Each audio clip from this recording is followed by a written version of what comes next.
Grâce aux en-têtes et pieds de page, vous allez pouvoir ajouter différentes informations sur votre document. Donc tout d'abord, pour activer ces en-têtes et pieds de page, vous vous rendez en haut et cliquez ici dans le menu, dans l'onglet Insertion. Une fois dans cet onglet, vous allez vous rendre à droite et cliquer ici sur en-tête et pieds de page. Je clique donc ici et vous allez maintenant automatiquement le mode d'affichage qui change et qui se met donc en mode mise en page, et vous avez donc maintenant ici en haut de votre tableau donc qui a été créé, donc ici il y a bien donc les en-têtes, donc en-têtes qui sont divisées en trois parties. Donc vous voyez la première ici, donc la seconde et la troisième à cet endroit là. Donc ces en-têtes et pieds de page sont utilisés, comme je l'ai dit plus tôt, pour ajouter différentes informations. Donc, par exemple, ici, si je souhaite insérer au centre le nom de mon fichier, je clique ici sur nom de fichier, ici donc dans l'outil création comme ceci, et maintenant donc le nom de fichier s'est inséré. Donc pour quitter ces en-têtes et pieds de page, je clique en dehors de celle-ci et voyez donc il s'agit bien du nom de fichier, donc ici tableau de l'entreprise, qui a été inséré donc dans mon en-tête de page. Si je souhaite maintenant revenir dans le mode édition donc de mes en-têtes et pieds de page, je double-clique ici sur l'en-tête correspondante et je vais pouvoir donc y ajouter d'autres informations.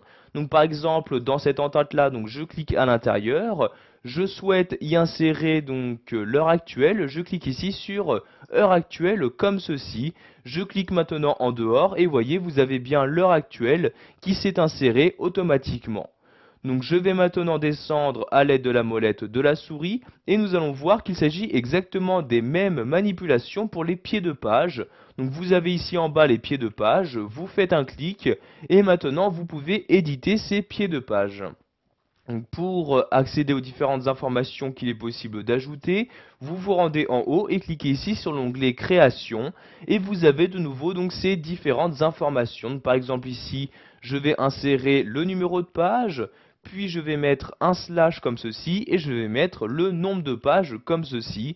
Je clique maintenant en dehors et vous pouvez voir maintenant que l'information une page, donc ici je suis actuellement sur la page numéro 1 sur un total de 2 pages pour mon document.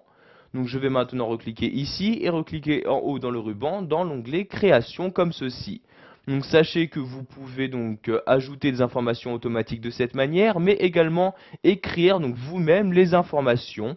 Donc par exemple ici dans cette partie-là, je vais mettre auteur de points et je vais mettre ici tout simplement donc Monsieur Moreau comme ceci. Je clique de nouveau en dehors et voyez donc cette information c'est bien inséré donc en bas de ma page. Il est très important de savoir que les en-têtes et pieds de page se répètent pour chacune des pages de votre document. En effet, si je me déplace ici à droite à l'aide de l'ascenseur ici, vous pouvez voir que pour la seconde page, donc ici la page numéro 2, il y a bien donc ces informations qui se sont également ajoutées. Vous pouvez faire une exception pour la première page. Si par exemple pour la première page vous avez créé une page de garde, donc je vais ici me redéplacer sur la gauche. Vous pouvez, donc si vous le souhaitez, ignorer donc les en-têtes et pieds de page pour cette première page. Donc vous vous rendez dans ceci et dans l'onglet création, vous cochez ici première page différente. Et comme vous pouvez le voir ici par exemple, donc les en-têtes et pieds de page ont bien disparu. Vous pouvez faire de même par exemple pour les paires et impaires, donc si vous souhaitez que ces deux types de pages soient également différentes. Pour maintenant atteindre l'entête plus rapidement, si vous ne souhaitez pas utiliser la molette de votre souris, vous pouvez par exemple cliquer ici sur atteindre l'entête et automatiquement donc l'entête de la page actuelle se trouve ici maintenant donc bien sur votre écran. Voilà, vous savez maintenant comment ajouter des en-têtes et pieds de page dans votre document Excel 2010.